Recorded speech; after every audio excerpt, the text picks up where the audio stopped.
O número de crianças confusas sobre o próprio sexo está explodindo. E você, quer que o seu filho faça parte dessa estatística? Acredito que não, pois a ideologia de gênero desconstrói a identidade humana por onde ela passa. Você sabia que na Inglaterra, nos últimos 5 anos, subiu 1000% o número de crianças que se submetem a tratamento transgênero? E na Escócia, mais de 500% apenas nos últimos 4 anos? Isso não é por acaso. O número de crianças confusas a respeito do próprio sexo está explodindo nos países que promovem a ideologia de gênero em suas escolas. E por que isso? Simples. A ideologia de gênero afirma que ninguém nasce homem ou mulher, mas que cada um deve construir sua própria identidade. E se é assim, todas as crianças devem experimentar todas as formas de sexualidade possíveis até encontrarem um gênero para si mesmas. Como isso se daria? Através de materiais didáticos e uma nova pedagogia voltada para a desconstrução sexual. Sim, ideias têm consequências, e as consequências da ideologia de gênero promovem exatamente esta confusão, fazendo nossas crianças duvidarem de si mesmas na sala de aula, ambiente onde os pais estão cada vez mais ausentes e onde as crianças estão em fase de natural imaturidade e questionamento. O que muitos escondem é que existe uma verdadeira indústria do gênero por trás de toda essa confusão e que está organizada para destruir nossas famílias. Com certeza você já ouviu na televisão alguém dizer que a família é uma instituição antiquada, que os tempos mudaram e que precisamos abrir a cabeça. É porque não estão conseguindo mudar a cabeça da população que a estratégia de promover a ideologia de gênero nas escolas se tornou tão urgente para eles.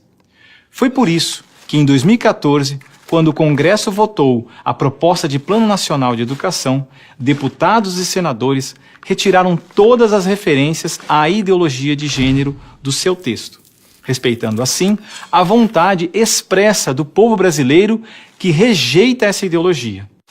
Em 2015, quando chegou a hora de se votar os planos estaduais e municipais de educação, o MEC, atropelando a decisão do Congresso, tentou impor silenciosamente o gênero aos estados e municípios.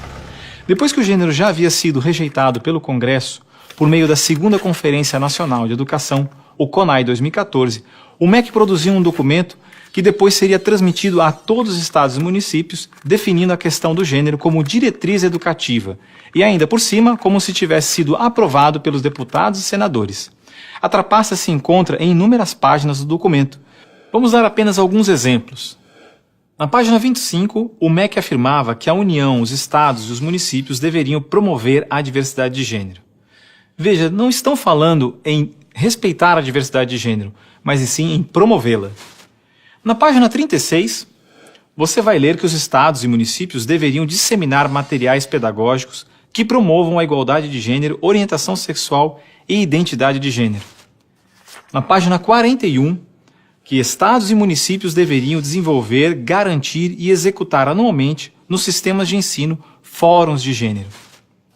Na página 92, que estados e municípios deveriam ampliar os programas de formação dos professores sobre gênero, diversidade e orientação sexual. Mas vejam, assim como eu, milhares de pais e professores lutaram democraticamente contra o documento em nossas câmaras municipais. O movimento foi histórico e disse não a essa fraude. Cidade a cidade, a ideologia de gênero foi rejeitada dos planos de educação de quase todos os 6.000 municípios brasileiros. Era de se esperar que após essa imensa pressão popular, o governo desistisse dessa ideia de introduzir à força o ensino da ideologia de gênero nas escolas do Brasil. Mas não, o MEC colocou novamente as chamadas questões de gênero na Base Nacional Comum Curricular, um documento que se propõe a impor o conteúdo de aprendizagens consideradas essenciais para todos os alunos brasileiros. Se for aprovada, a base deverá ser implementada por todas as escolas do Brasil, não só na rede pública, mas também na rede privada.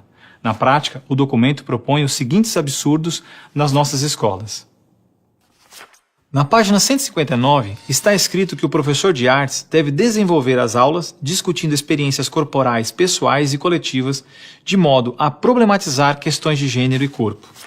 Na página 165, se volta a dizer que o professor de artes deve refletir sobre as experiências pessoais e coletivas desenvolvidas em aula ou vivenciadas em outros contextos, de modo a problematizar questões de gênero, corpo e sexualidade. Na página 305, se estabelece que na área de ciências humanas, a diversidade de gênero deve ganhar especial destaque. E não para por aí. Na página 351, se estabelece que o professor de História coloca em destaque as temáticas voltadas para as questões de gênero. Na página 378, se estabelece que o professor de História trabalha em aulas questões de gênero, anarquismo e protagonismo feminino, mostrando as transformações ocorridas no debate sobre as questões de gênero no Brasil durante o século XX. Vocês estão vendo? A ideologia de gênero está presente no documento, é explícito, e o governo brasileiro demonstra com isso ignorar a vontade popular. Se a base for aprovada, terá valor de lei e será obrigatória. A ideologia de gênero será imposta de forma autoritária como a única moral permitida, quer os pais queiram ou não. Mas o que diz a nossa Constituição? Diz que a educação é dever do Estado e da família, e que o Estado deve criar todos os meios legais necessários que garantam à família a possibilidade de se defender contra qualquer programa, prática ou propaganda que contrarie o respeito aos valores da família. E ainda mais, o artigo 26 da Declaração Universal de Direitos Humanos diz que os pais têm prioridade de direito na escolha do tipo de educação que será ministrada a seus filhos. Não vamos aceitar a imposição deste absurdo sobre os nossos filhos. O governo pretende aprovar a Base Nacional Comum Curricular ainda este ano de 2017. Por isso, pare, reflita e nos ajude enquanto ainda é tempo. E compartilhe esse vídeo com pais, professores, diretores de escola, vereadores, lideranças de sua comunidade. Ninguém pode ficar indiferente. A ideologia de gênero deixa marcas que ficam para sempre.